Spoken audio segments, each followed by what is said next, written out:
안녕하세요. 김빛나라 세무사입니다.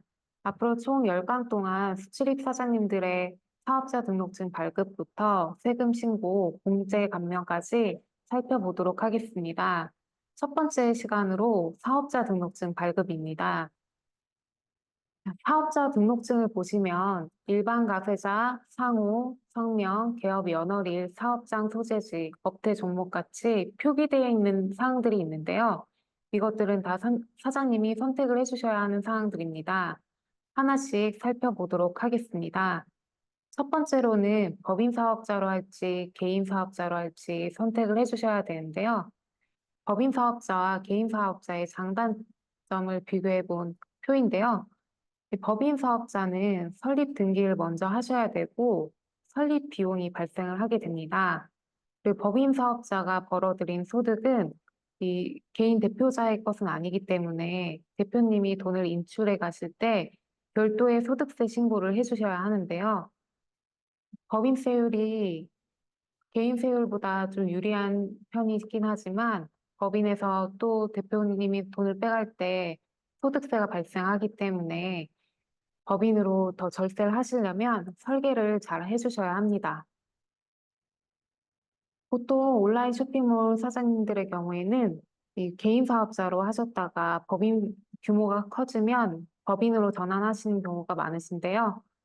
또 지원금이나 투자 측면에서는 외형적으로 법인이 더 유리한 경우들이 있기 때문에 앞으로의 예상 규모나 장단점을 비교하셔가지고 선택하시면 되겠습니다. 그 다음은 일반 가세자와 간이 가세자인데요.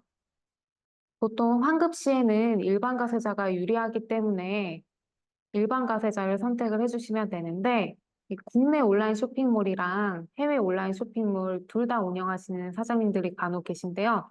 그런 경우에는 국내 온라인 쇼핑몰은 간이 가세자가 더 유리하고 해외 온라인 쇼핑몰은 일반 가세자가 더 유리하기 때문에 내가 어디에 더 집중을 하냐에 따라서 선택을 하시면 될 것 같습니다. 그리고 세 번째는 상호인데요. 상호는 사장님이 원하시는 상호를 선택을 하시면 되는데요.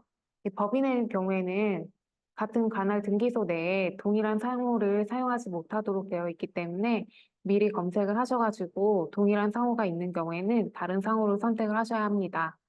그리고 영문상호 같은 경우에는 이 영문상호만 단독으로 사용할 수는 없고 한글상호 옆에 가로치고 영문상호를 표기하셔야 하기 때문에 그렇게 작성을 해주시면 되겠습니다. 이 네 번째는 대표자의 성명인데요. 이 대표자는 단독으로 하실 수도 있고 공동으로 하실 수도 있는데요. 개인 사업자의 대표자 변경은 폐업 사유가 되기 때문에 대표자를 누구로 할지 처음에 잘 선택을 해주셔야 되고, 공동인 경우에는 공동사업자를 하시면 소득세 절세 측면에서 도움이 되시기 때문에 그렇게 공동사업자로 선택하셔도 됩니다. 다섯 번째는 개업 연월인인데요. 이게 사업 개시 전에도 개업을 하실 수가 있기 때문에 최대한 그 사업 준비 전에 사업자 등록증을 발급하시라고 말씀을 드리겠고요. 그다음에 여섯 번째는 사업장 소재지입니다. 이 온라인 쇼핑몰의 경우에는 집 주소도 사업자 주소를 내실 수가 있기 때문에 집 주소로 내셔도 되고요.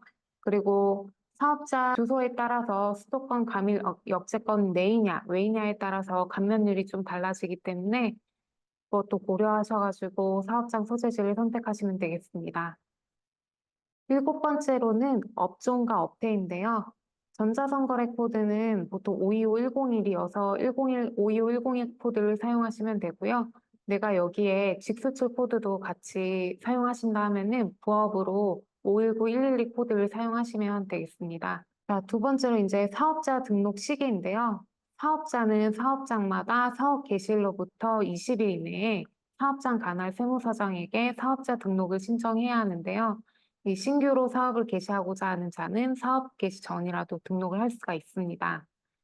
이 신규 사업 준비 기간에 발생한 매입세액도 환급을 받으시려면 이 사업 준비 전에 사업자 등록을 발급을 먼저 하시는 거를 추천드립니다. 세 번째는 사업자 등록 준비 서류인데요. 기본적으로 사업자 등록 신청서는 세무서나 홈택스에 다 구비가 되어 있기 때문에 바로 작성하시면 되고요. 근데 이제 앞에서 살펴봤던 선택사항들을 미리 고려해 가셔야지만 신청서 작성하시는 게 좀 더 원활하실 겁니다. 두 번째는 이제 대표자 신분증을 지참해 가셔야 되고, 임차 사업자인 경우에는 임대차 계약서를 가져가셔야 합니다. 동업인 경우에는 손익분배 비율이 나눠져 있는 동업계약서를 가져가셔야 되고, 법인인 경우에는 주주 명부나 정관, 법인 등기부 등본 같이 법인 관련 서류를 같이 지참해 가시면 되겠습니다.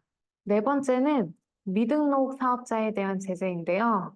이 사업자를 등록하지 않고 사업을 하는 경우에 그 미등록 기간 동안 발생한 매출에 대해서 1%에 해당하는 미등록 가산세가 부과가 됩니다.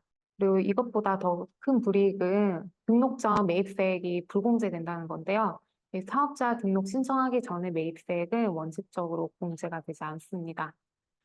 그런데 이제 공급 시기가 속하는 가세기간 끝난 후 20일 이내에 사업자 등록을 하는 경우에는 그 가세기간 내에 발생한 매입세액은 공제가 가능한데요.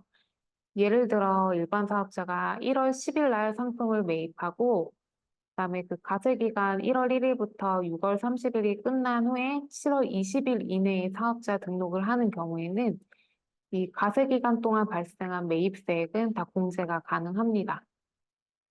그렇기 때문에 최대한 일찍 사업자 등록을 신청하시는 게 유리하다, 그렇게 말씀을 드리겠고요. 이 세 번째로는 세무서 직권 등록인데, 사업자가 사업자 등록을 하지 않은 경우에는 이 세무서에서 직권으로 사업자 등록을 하게 됩니다. 이 경우에는 지금 직권 등록하는 시기에 맞춰서 사업자 등록증을 발급하는 게 아니라 그 최초 사업이 발생한 것으로 그 감시되는 그때부터 세무서에서 사업자 발급을 하기 때문에 그 기간 동안 신고하지 않는 그런 세금들에 대한 다 가산세를 매기고요. 미등록 가산세는 물론 이 부가세 신고를 할 때 매입세 공제가 불가능하기 때문에 이 엄청난 불이익 폭탄이 맞을 수도 있습니다. 그렇기 때문에 세무서에서 직권 등록을 하기 전에, 사업을 시작하기 전에 무조건 이제 사업자 등록을 발급을 하고 사업을 시작하시는 게 유리합니다. 첫 번째 시간으로 사업자 등록 발급에 대해서 알아보았습니다. 감사합니다.